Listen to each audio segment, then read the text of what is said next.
Señor Santo, habla nuestras vidas, por favor, bendícenos según estamos hoy, que nada ni nadie te lo impida, Señor, bendícenos, por favor, háblanos, desafío, aliento, fortaleza, disciplina, lo que tengas para nosotros hoy, Señor, lo pedimos en Cristo Jesús, amén, amén.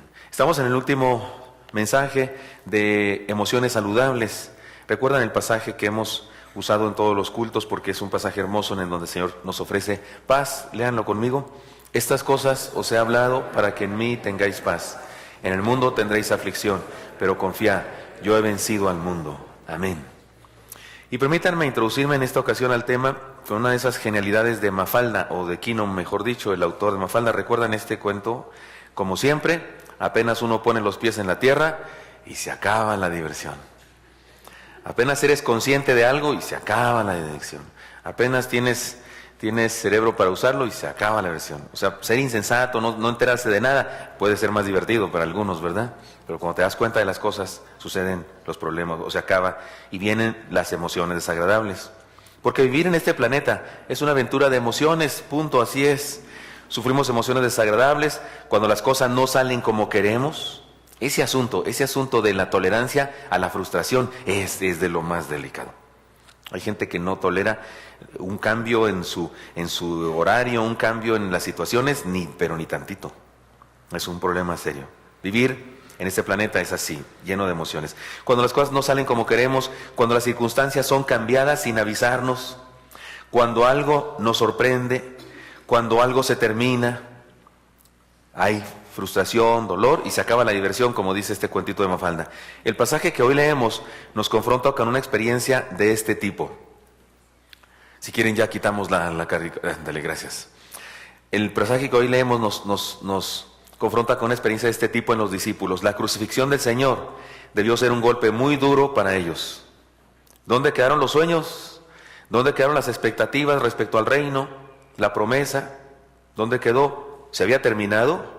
¿No eran ciertas las cosas que decían? Usted y yo estamos de este lado, en la resurrección. Dice, pero qué bárbaros, que ya ni la muelan, hombre, si hubieran confiado que iba a resucitar. Usted y yo estamos de este lado, pero ellos están en el otro lado. Aunque les había explicado algunas cosas, no entendían todo.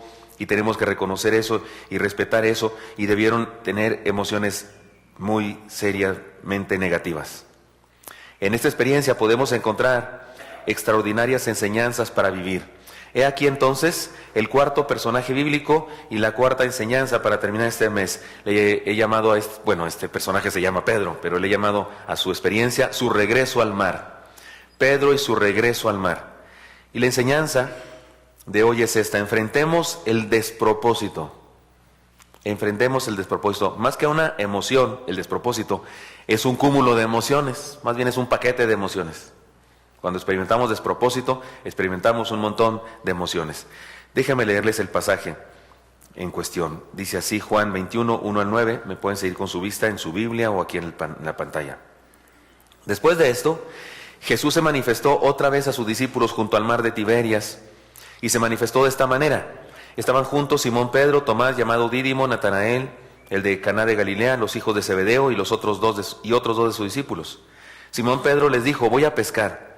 Ellos le dijeron, vamos nosotros también contigo. Fueron y entraron en una barca, y aquella noche no pescaron nada. Cuando ya iba amaneciendo, se presentó Jesús en la playa, mas los discípulos no sabían que era Jesús, y les dijo, hijitos, ¿tenéis algo de comer?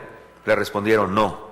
Él les dijo, echad la red a la derecha de la barca y hallaréis. Entonces la echaron y ya no la podían sacar por la gran cantidad de peces. Entonces aquel discípulo a quien Jesús amaba dijo a Pedro, es el Señor. Simón Pedro, cuando oyó que era el Señor, se ciñó la ropa, porque se había despojado de ella, y se echó al mar. Y los otros discípulos vinieron con la barca, arrastrando la red de peces, pues no distaba de tierra sino como 200 codos. Al descender a tierra, vieron brasas puestas y un pez encima de ellas y pan. Jesús les dijo, traed de los peces que acabáis de pescar. Subió Simón Pedro y sacó la red a tierra, llena de grandes peces, 153, y aun siendo tantos, la red no se rompió. Les dijo Jesús, venid, comed, y ninguno de los discípulos se atrevía a preguntarle, ¿tú quién eres?, sabiendo que era el Señor. Vino pues Jesús y tomó el pan y les dio, y asimismo el pescado, y esta era ya la tercera vez que Jesús se manifestaba a sus discípulos después de haber resucitado de los muertos. Juan 21, 1 al 9. Es una linda historia, la hemos estudiado en varias ocasiones, yo he predicado varios sermones diferentes de este pasaje, pero el día de hoy debemos enfocarnos en el asunto de las emociones saludables y extraer algunas enseñanzas muy interesantes para nosotros. ¿Cuál es el contexto de esta experiencia? Déjenme decirles cómo llegó Pedro a esta experiencia. Ahora, ¿cuál experiencia? Volvió al mar. Ya no pescaba hacía años, mínimo 2 años y medio, tal vez 3. Algunos piensan que incluso 4 o 5, porque usted y yo siempre pensamos que Jesús murió a los 33 y medio años, pero algunos eruditos piensan que tal vez fue a los 35 años, y si comenzó su ministerio a los 30, entonces en realidad pasó 5 años y medio con sus discípulos. Como sea, hacía rato que Pedro no se dedicaba a eso, se dedicaba a seguir al Señor, a andar con Él, y regresa al mar. Así que ¿cómo llegó a esta experiencia? Número 1, Pedro encontró al Señor por invitación de su hermano Andrés. Dice la Escritura, Andrés, hermano de Simón Pedro, era uno de los 2 que habían oído a Juan y habían seguido a Jesús. Este halló primero a su hermano Simón y le dijo, hemos hallado al Mesías, que traducido es el Cristo, y le trajo a Jesús. Los primeros 2 discípulos de la historia son Juan y Andrés. Y Andrés es hermano de Pedro, y lo primero que hace Andrés es ir con Pedro y le dice, hemos hallado al Mesías. 2, se convirtió en discípulo. Mirándole Jesús, dijo, tú eres Simón, hijo de Jonás, tú serás llamado Cefas, que quiere decir Pedro. Hasta le cambió de nombre para simbolizar que cambiaría su vida. 3, el Señor lo estableció como uno de sus apóstoles.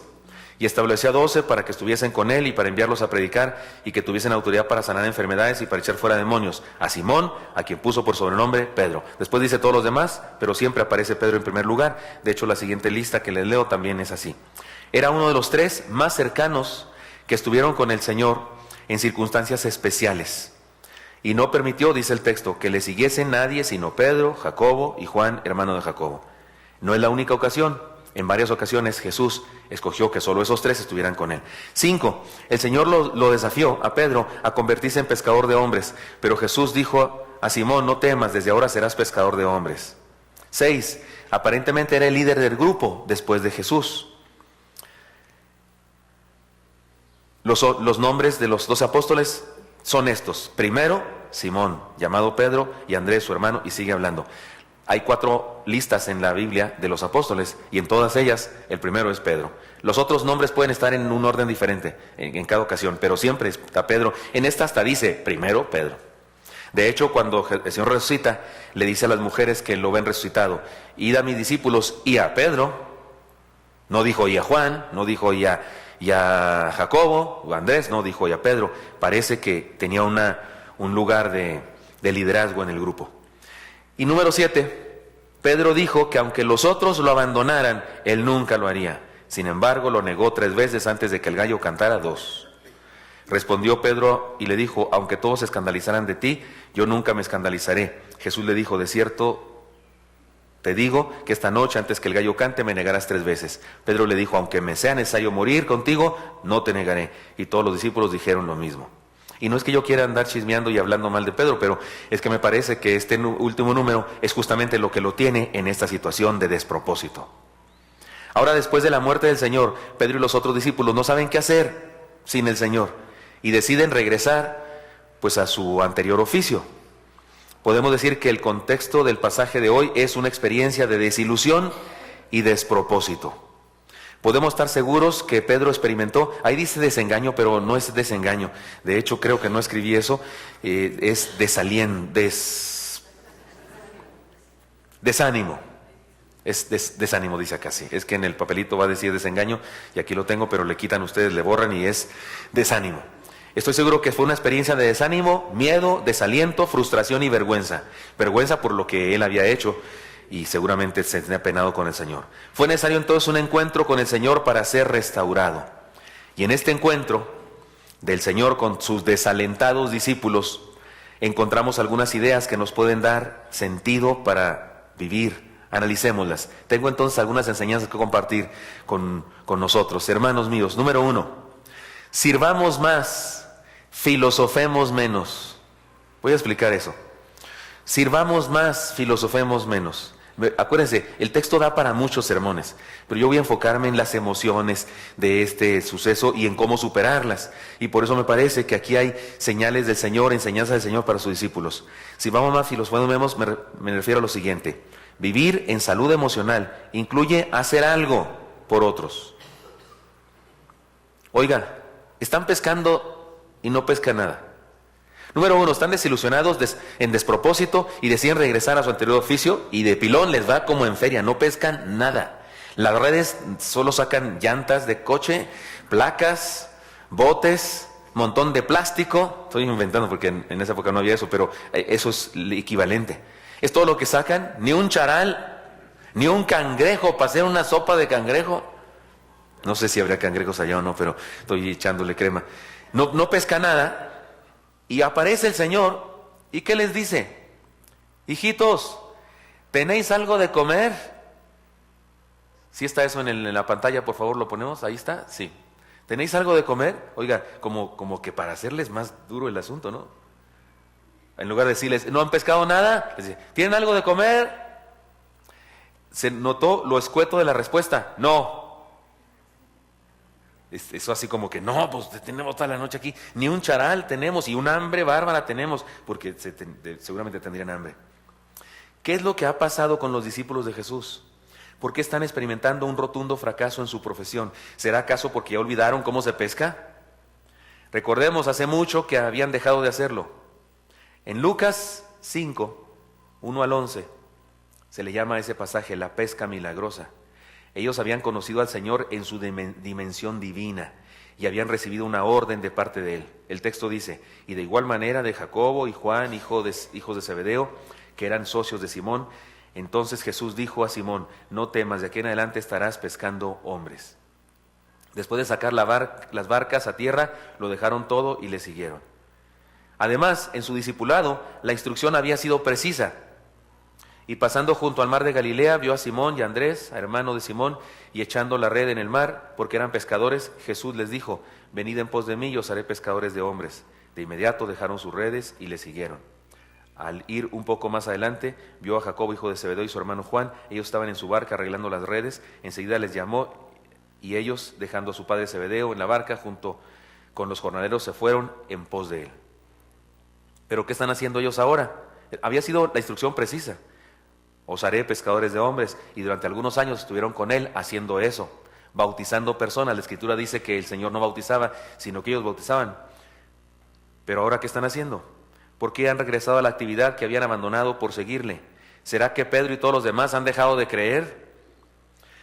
No estamos seguros, pero es un hecho que con la muerte del Señor no saben qué es lo que va a pasar. Están desilusionados, confundidos, y no teniendo a su maestro con ellos, tampoco hay propósito para vivir, así que regresaron al mar. Oigan, les movieron el suelo, les quitaron el tapete. Están en el aire, en arenas movedizas, porque abandonaron todo por un reino. Abandonaron todo por un rey que lo mataron. Este es el problema. Y ahora, Él se ha parecido a ellos, pero aún no saben qué hacer. Todavía no sucede Mateo 28, 18 al 20, la gran comisión. Todavía no acontece eso en este momento y por eso ellos están en despropósito. Por si fuera poco, no pescaron nada, experimentaron frustración, fracaso. Oiga, antes de seguir adelante, ¿alguna vez nos hemos sentido así? Sin propósito. ¿Qué hago aquí? ¿De qué se trata la vida? Porque nos cambiaron la jugada.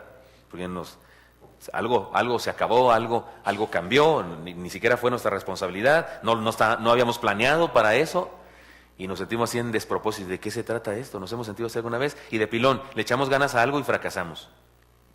Bueno, si hemos experimentado eso le pasaba a ellos. Si alguien aquí no ha experimentado eso, seguramente es muy joven, le garantizo que lo va a experimentar alguna vez.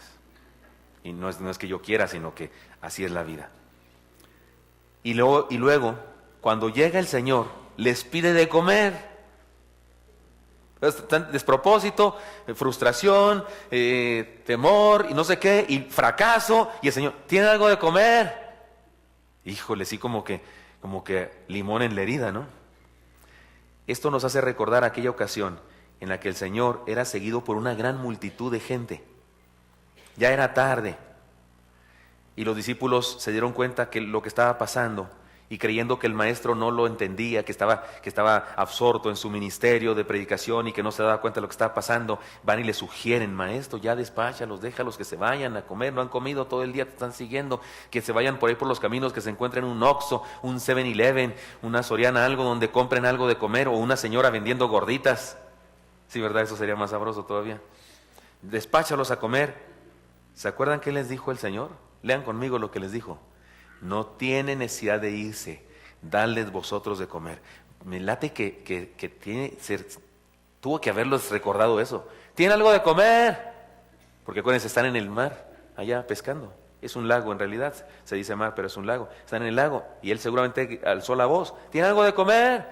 Para que ellos pudieran darse cuenta de su tremendo fracaso. Y no dijeron, disculpa, buen hombre, porque no sabían quién era en ese momento. Disculpa, buen hombre. No, contestaron, no. Porque el texto dice que solo dijeron no. Me los imagino frustrados. No había pesca. Y esta vez no estaba por ahí ningún muchacho con su lonche para que el Señor orara por él y se realizara el milagro. Aquella vez se llama ese milagro el milagro de la alimentación de los 5,000, pero el texto dice que eran 5,000 varones. Porque en aquella época así se contaba, se mencionaba solamente el número de varones. Si había una mujer por cada varón, entonces eran 10,000. Y si había 2 chamacos por cada matrimonio, entonces eran 20,000. Es que no es la alimentación de los 5,000. Si queremos decir 5,000, tenemos que decir la alimentación de los 5,000 varones. Sin tomar en cuenta que también comieron algunas mujeres. Alguien me dijo, ¿y las suegras? Pero bueno, esas son mujeres de todas maneras. Porque ayer que dije eso, alguien me dijo, ¿y las suegras? En aquella ocasión hubo un chamaco, el Señor oró por su lonche y se multiplicó. Pero ahora no había tal cosa. ¿Por qué les pide de comer entonces el Señor?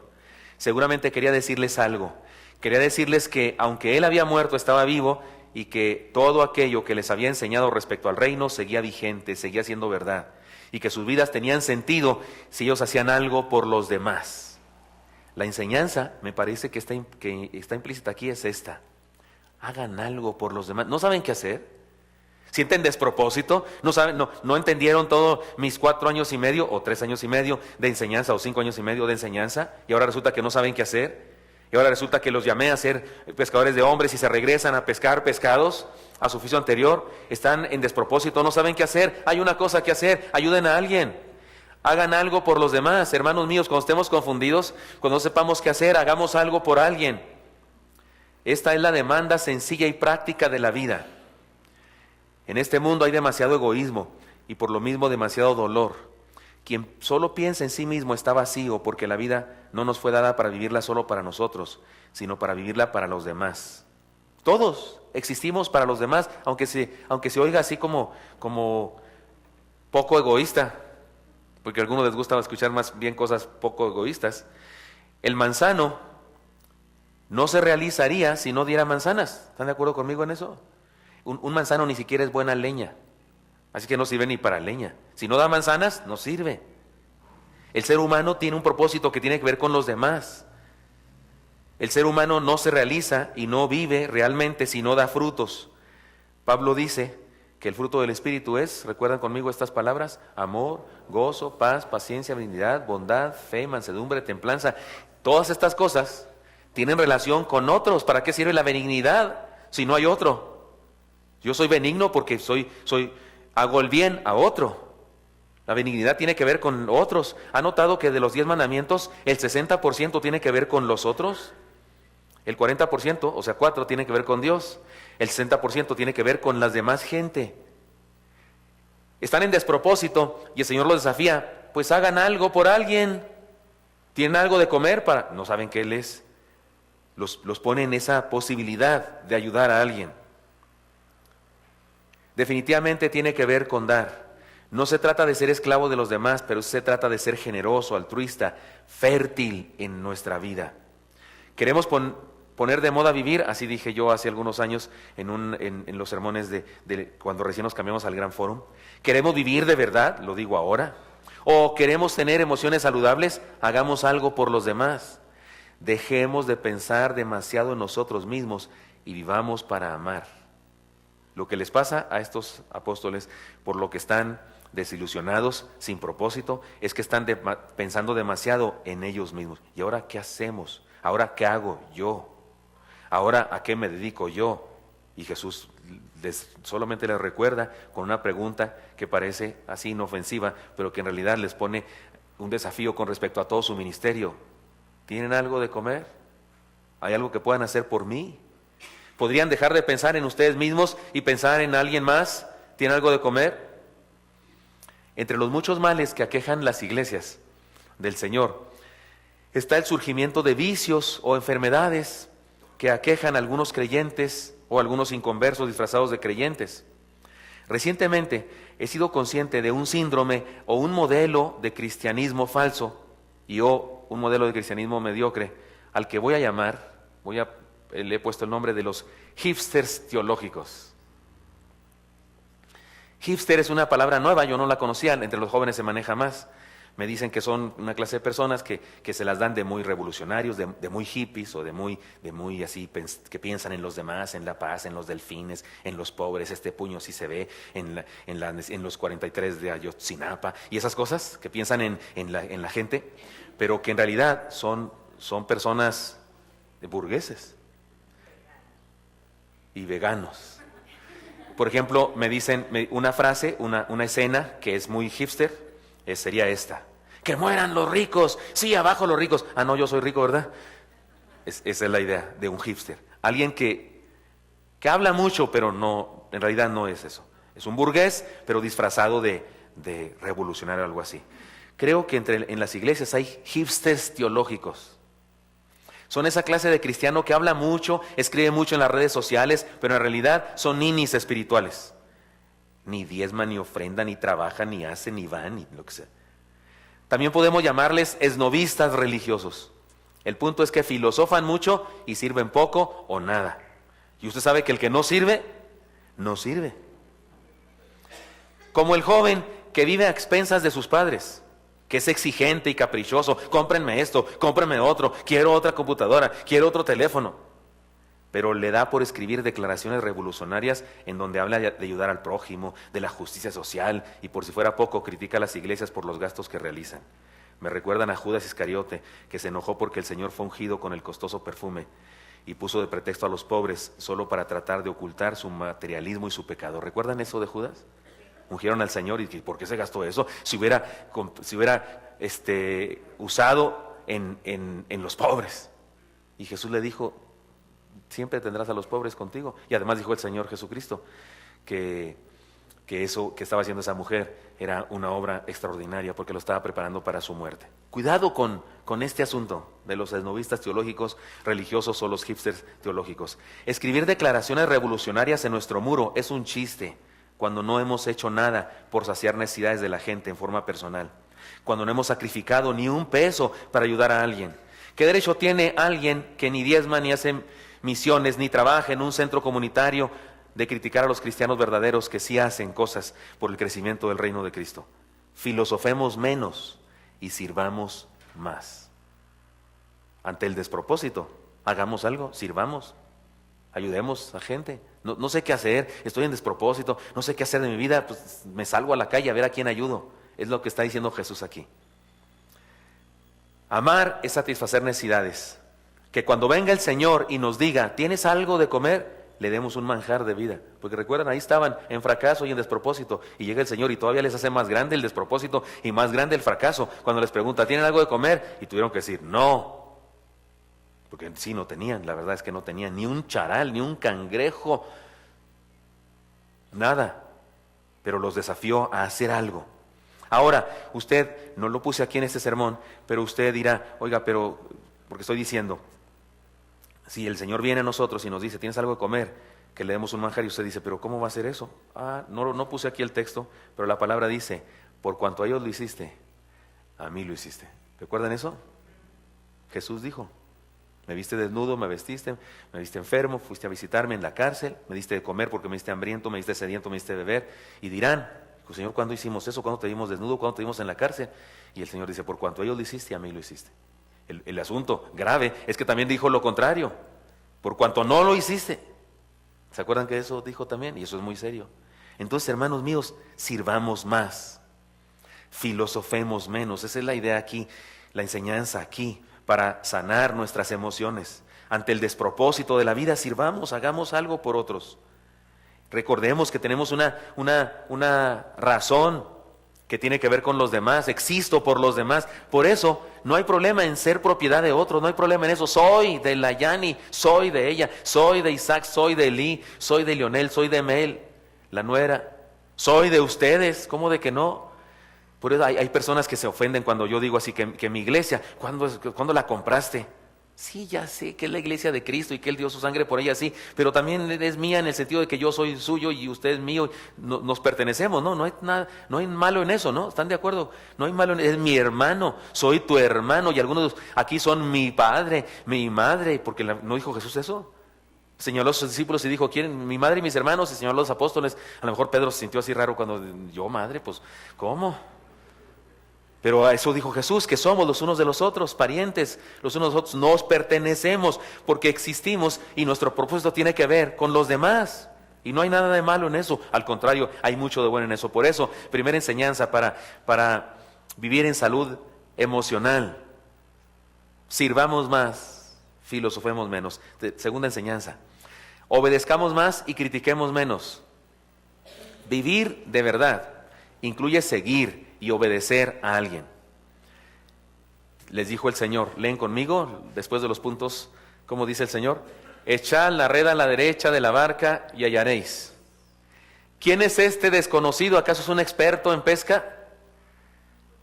Ellos eran expertos en pescadores. Y si ya sabían que era el Señor para ese momento, que es probable que no, pero si ya sabían, el Señor es carpintero, por favor, es carpintero.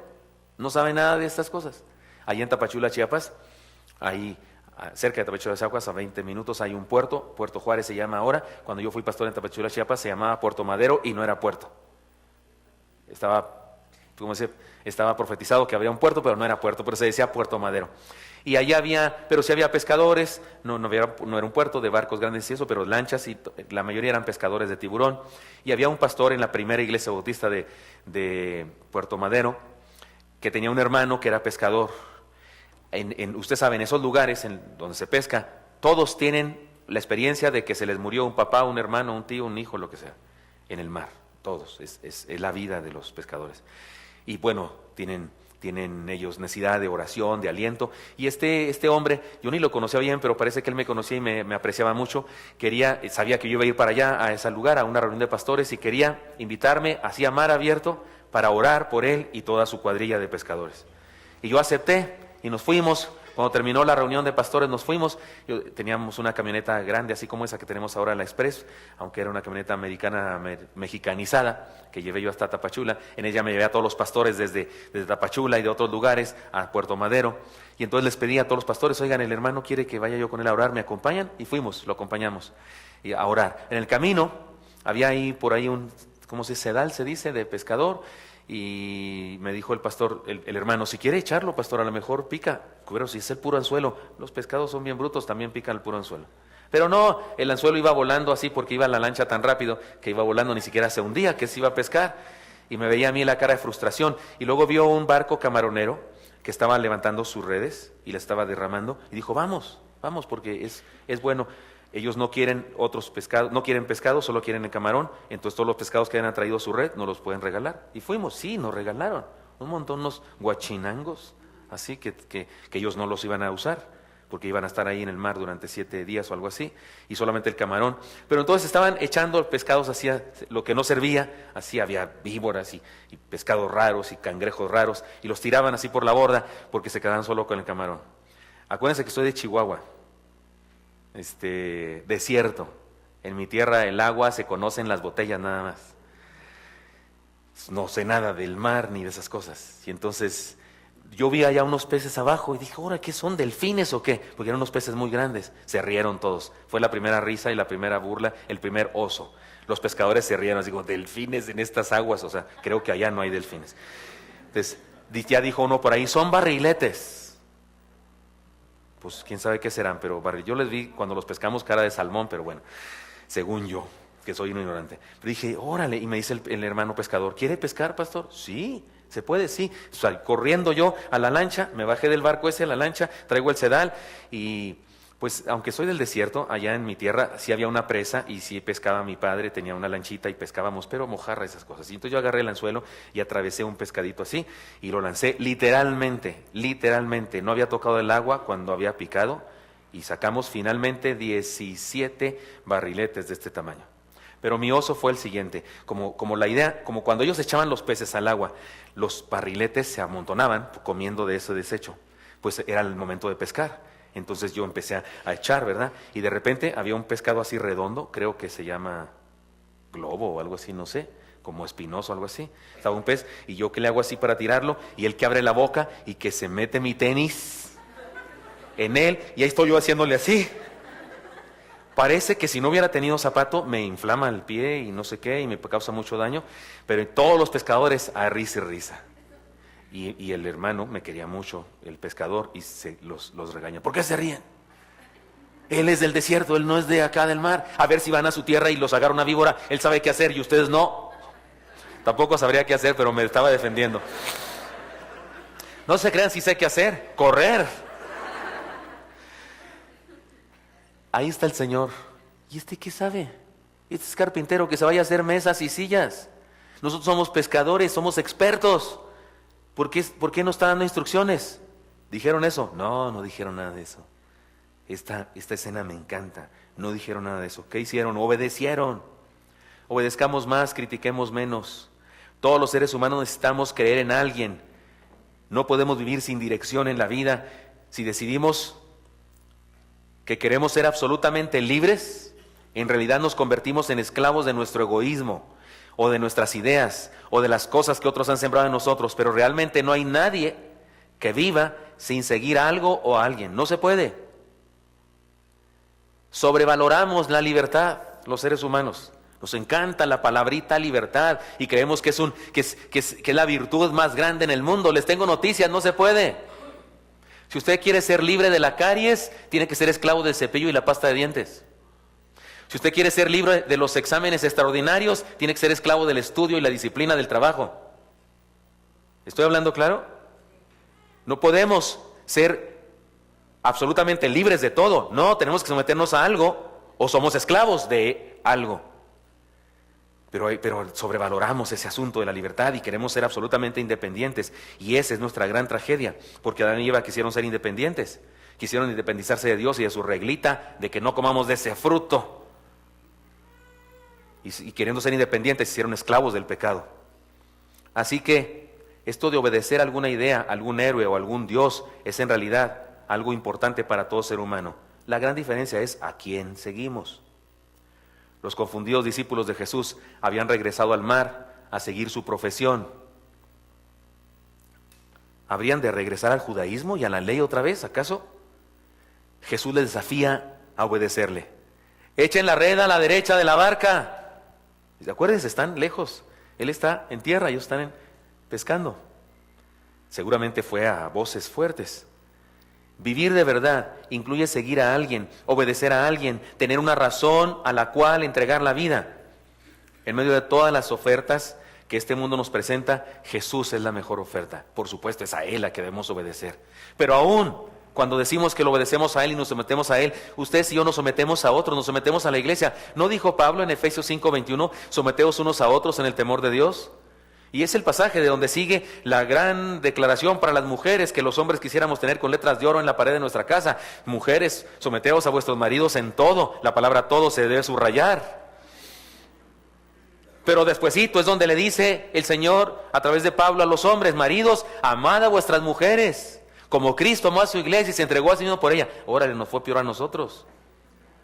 Si creemos que una cosa es para la mujer y otra cosa es para los hombres, entonces nos fue peor a nosotros, porque eso de amar a la esposa y entregarnos por ella hasta dar la vida por ella está más grave que solo obedecerla. ¿No es cierto? Por eso mejor nos conviene decir, hermanos varones, que en realidad son intercambiables las órdenes. Que en realidad a la mujer también le pide que ame a su marido y en realidad al hombre también le pide que se sujete a su mujer, y me parece que es verdad, porque estamos sujetos los unos a los otros. Entre la iglesia, a los maestros, a los líderes, el pastor a la iglesia, por supuesto. El mundo está lleno de renegados que no están dispuestos a seguir a nadie, que no sean ellos mismos. Ya saben mi ejemplo típico de una persona que solo sigue a sí misma, el perro que persigue su cola. Así de ridículo es. Criticar la autoridad por la simple razón que no quieren someterse a ella, algunos así lo hacen.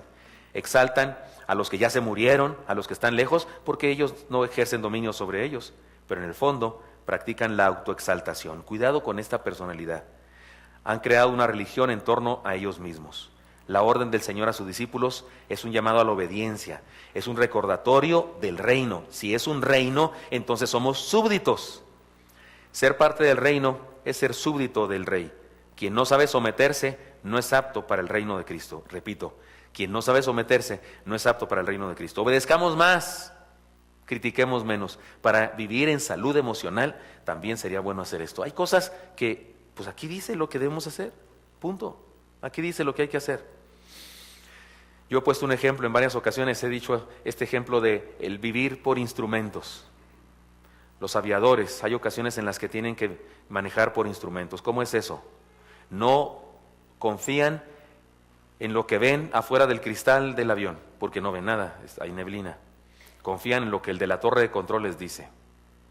Desciende la velocidad a tantos, descienden la velocidad a tanto. Cambia tantos grados, cambian tantos grados. Hacen lo que dice la torre de control. Cuando no sepamos qué hacer, obedezcamos. Cuando no sepamos qué hacer, estemos en una situación de crisis emocional y no sé qué procede, no sé qué hacer, ¿qué hace? Obedece al Señor. Ahí están en fracaso, en desilusión, en despropósito. ¿Y qué hicieron? Obedecieron. Echad vuestras redes a la derecha de la barca. Va que va. Y ¡zas! Casi se rompe la red de tantos peces. Y por último, disfrutemos más y suframos menos. Vivir de verdad incluye contar las bendiciones. El Señor les dijo, traed de los peces que acabáis de pescar. El hermano Rick Warren, que es el pastor de una iglesia muy grande, dice que a algunos pastores les molesta que en las iglesias se cuenten el número de miembros, y dice que les molesta porque no tienen mucho que contar ellos.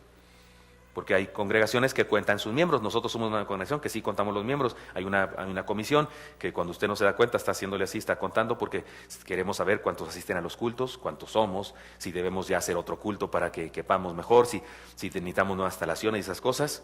Y yo digo, si contamos el dinero, si contamos las bancas, si contamos los pizarrones, no es bueno contar lo más importante que hay en la iglesia. ¿Qué es lo más importante que hay en la iglesia? Personas. ¿Por qué no contarlas? A algunas personas les molesta. Pero cada persona es una bendición. Algunos seres humanos cuentan las tragedias, algunos cuentan los dolores, algunos cuentan las tristezas, algunos cuentan las carencias y las injurias que les han hecho, algunos cuentan chismes, pero ¿por qué no contar las bendiciones? ¿Se acuerdan de ese himno? Este no se lo saben los jóvenes ni la gente nueva, pero ¿se acuerdan, hermana Ruth, ese himno Lili? Que dice, bendiciones, ¿cuántas tienes ya? Bendiciones, Dios te manda. ¿Se acuerdan de ese? Y habla de contar las bendiciones. Sería bueno hacer una lista de mis bendiciones. Todos deberíamos tener un inventario de bendiciones que nos ayude a vivir de verdad. Si somos honestos, las bendiciones de la vida son más y más grandes que las cosas desagradables. La diferencia está en qué es lo que contamos con más frecuencia. Ese es el punto. Es bien interesante que el Señor les insta a traer de lo que han conseguido en la pesca milagrosa. Y ellos cuentan cada pez y nos lo dicen con exactitud. ¿Cuántos peces fueron? ¿Se acuerdan cuántos fueron? 153 pescados. ¿Se moría usted de ganas de saber cuántos pescados eran? Si hubiera leído este pasaje y no dijera más que pescaron mucho, usted hubiera dicho, no, a mí o me dicen cuántos peces eran, o no sigo leyendo. No, ¿verdad? Es bien curioso que diga, ¿saben qué? Hay un montón de ¿cómo se dice? De estudios sobre los 53 peces. Algunos que han tratado de sumar 5 y 1, 6 y 3, 9, pues no significa nada. Bueno, entonces los multiplicamos, 1 por 5 igual a 5 por 3, 15 y 1, 5 y 1, 6, el número 6 está bien gacho, mejor no. Entonces, hay gente que ha hecho así. ¿Qué significa esto? Significa que eran 153 peces, compadre, es todo lo que significa. Ahora, ¿hay alguna enseñanza? Me parece que sí, que contaron las bendiciones, que estaban emocionados. Imagino a Pedro aquí acomodándolos por tamaños y ya todo cansado, todo espinado. Juan, ¿cuántos faltan? No, Pedro, cálmate porque apenas vamos en la mitad de la red, todavía nos falta. ¿Qué? Todavía falta, sí, pues me los imagino eufóricos, emocionados con tantos los peces. Parece que eran muchos para ese momento. Dice que la red casi se rompe, lo que quiere decir que las redes regularmente pescaban menos. Yo no sé usted, pero cuando yo pensé en esa pesca milagrosa, me imaginaba 500, 1000. Pero parece que 153 eran muchos. Seguramente eran muy grandes, dice el texto que eran grandes, casi se rompe la red. Oiga, ¿no hubiera sido lo mismo que nos dice y pescaron muchos peces? ¿Por qué no lo dice así? No sé bien, pero entiendo que para ellos era mucho, muy importante. Sí, que para Juan fue muy importante. El escritor del texto es uno de esos que está ahí. Si queremos salud emocional, si queremos vivir de verdad, necesitamos contar y disfrutar las bendiciones de la vida. Vivir de verdad incluye disfrutar a plenitud. Hay algo muy importante que debemos entender aquí. No se trató solo de contar los peces, sino de disfrutarlos. Era una extraordinaria provisión para su familia. Número uno, tenían alimento para varios días. Algunos peces los comían así, tal como estaban, frescos. Algunos peces los secaban para comerlos después, porque no había refrigeración como ahora en nuestros tiempos. Y algunos otros los vendían, era dinero. Así es que era una gran provisión para la familia. Podemos decir que los peces no eran la meta de sus vidas, no eran la meta de su vida, sino un medio para vivir. Ojo con eso, cuando el dinero se convierte en meta, la vida se sufre, no se goza, se sufre. Cuando entendemos que el dinero es un medio, entonces podemos disfrutar las bendiciones que Dios nos da. Entonces disfrutamos la vida, porque el dinero no es una meta, ni siquiera se puede comer. ¿A poco se puede comer los billetes? Saben regachos, ¿no? ¿Alguna vez ha comido un peso? Sabe a centavo, ¿no? O sea, sería horrible, porque el dinero no es una meta. El dinero es un medio para comprar cosas. Deberíamos entender eso. Disfrutaron. El texto nos señala un hermosísimo detalle en las palabras del Señor. Les dice, venid, comed. ¿Qué les había dicho allá en la primera vez que se encontró con ellos? ¿Qué les dijo? Venid y ved. ¿Y ahora qué les dice? Venid, comed. Los invitó a comer, les preparó un banquete. ¿Tienen algo de comer? No. Y cuando bajan del barco después de la pesca milagrosa, ya están las brasas puestas, un guachinango empapelado con bastante ajo, ¿qué? Hierbas, con hierbas de olor, epazote. O sea, no fue así, fue a las brasas, pues, pero el texto dice que incluso tenía pan. ¿Y de dónde sacó pan? Es el Señor, por favor, pudo haber sacado, si quería, unas memelas chihuahuenses, no, digo, mexicanas, chilangas. Es decir, pudo haber hecho lo que fue, es el Señor. Cuando llegaron, el Señor ya tenía una fogata y un pescado asándose para ellos. Debió ser uno muy grande, porque seguramente todos comieron de ese manjar, si no les hubiera invitado cuando recién llegaron. Asar los peces que recién traían ellos hubiera tomado tiempo, pero ahí ya había comida y les invitó a comer. La diferencia de vivir a plenitud y vivir mediocremente no es cuestión de suerte, es cuestión de elección. Jesús invita a todos los seres humanos a comer de las cosas que ha preparado para nosotros, pero muchos seres humanos prefieren comer de otras manos. Si Dios te dio una esposa, ¿qué haces buscando satisfacción fuera de casa? Si tienes provisión en tu mesa, ¿por qué comes tacos de perro en la calle? Si tienes su palabra verdadera, ¿qué haces llenando tu mente de huecas filosofías?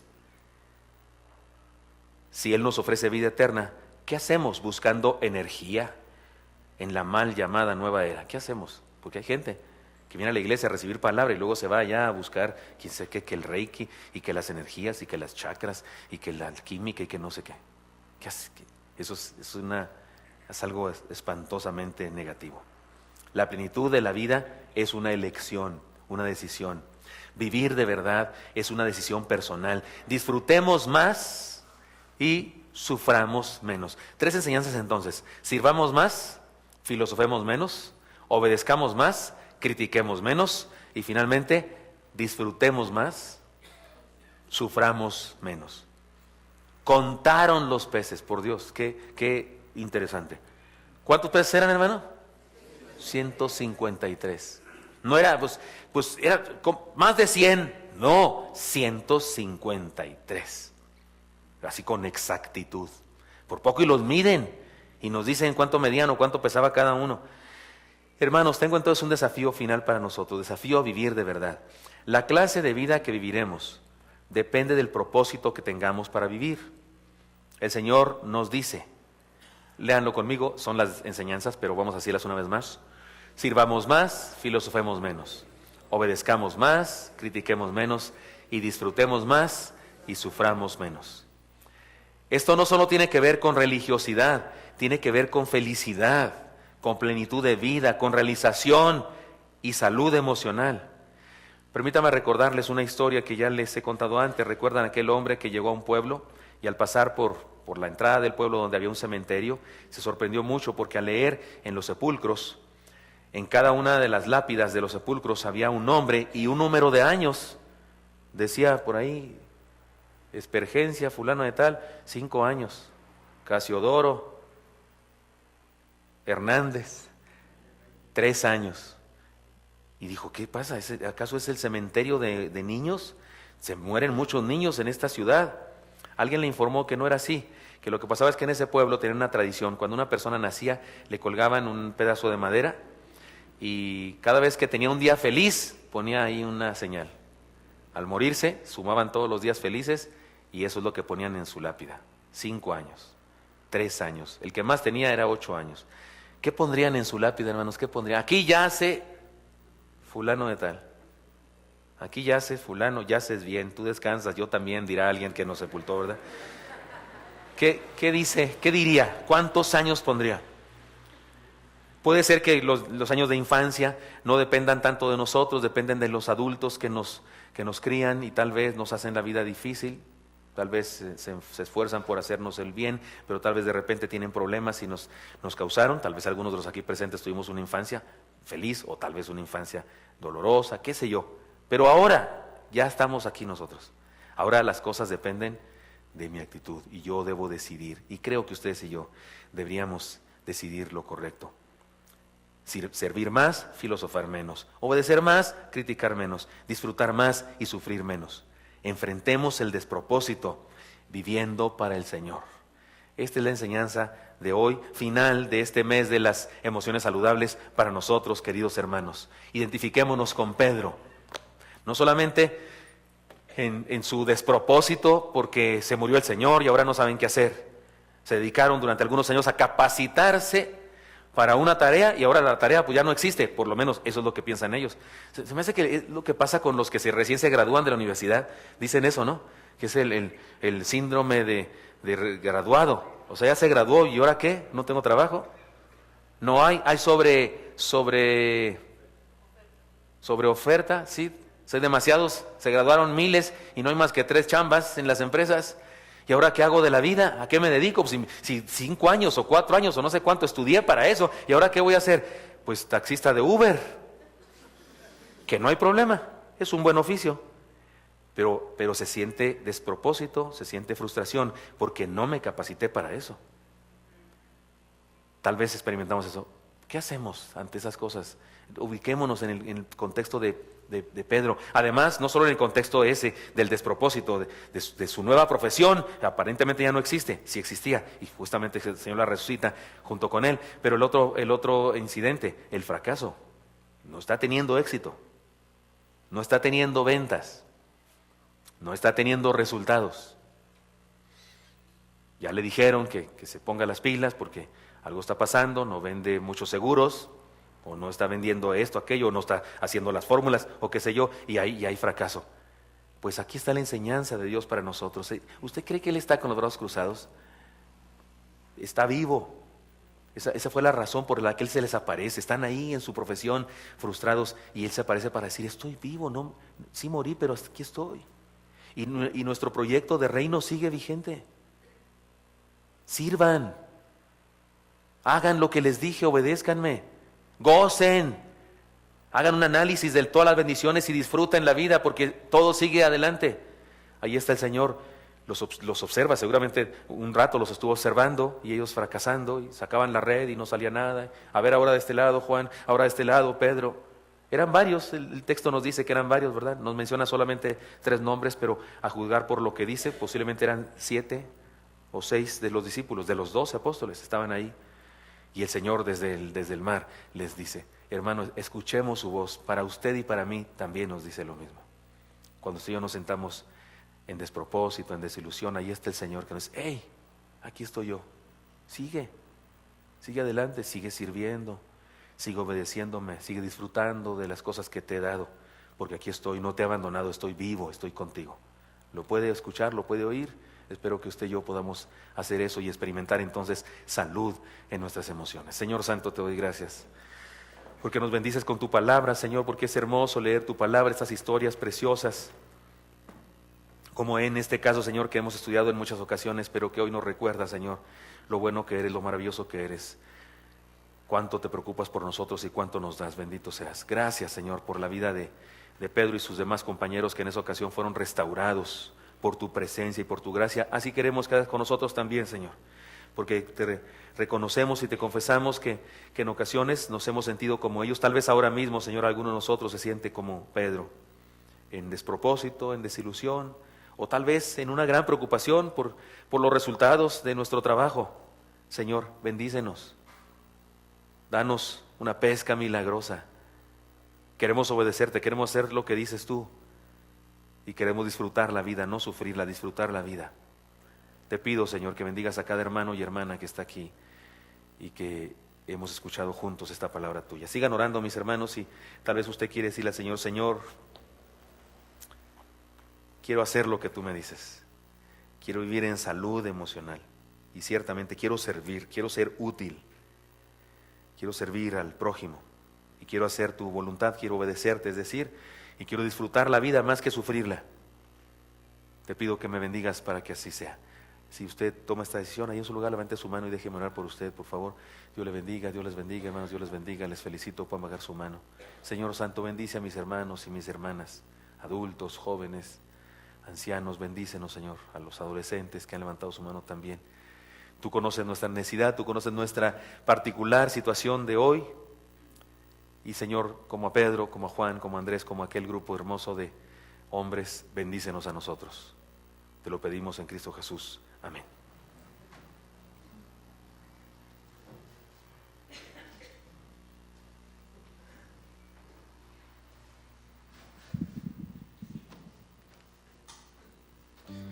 Traed los diezmos al alfolí, y hay alimento en mi casa, y probadme ahora en esto, dice Jehová de los ejércitos, si no os abriré las ventanas de los cielos y derramaré sobre vosotros bendición hasta que sobreabunde. Hermanos, entreguemos los diezmos y ofrendas.